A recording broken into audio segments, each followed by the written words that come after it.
Conferences like this one are important because, well, we're taking advantage of where New York's sort of positioned. I mean, they're not the first mover in this space, so there's a lot of lessons learned. We have a lot of people coming from all over the country, even internationally, from places like Canada, from the Netherlands, talking about their experiences here. And there are lessons that are learned. There is a whole bunch of information from folks that are coming here, but we're also learning about what the people here actually want, and that is effectively unique. There's a lot on the cultivation side that I think doesn't make sense to me. And one of the groups of people that I think were left out were a lot of the folks that were legacy growers, early on. There's not really a place for them if they weren't registered hemp farmers in the state of New York to be able to play in this market. So how do we convert those folks into the regulated industry? How do we move those folks in?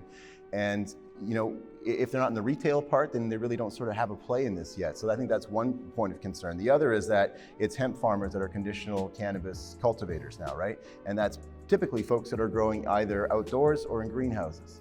And the issue with that is, one, it's in soil, so microbial counts are a big thing that folks are not ready for because no one's doing hydroponics or aeroponics. And the other point there is, like, we just had that repealed because the farmers now are concerned that they're not going to hit these microbials, which are effectively like a global standard, and it's a very limited list of things. So what that was setting the stage up for was for cannabis to be very dry.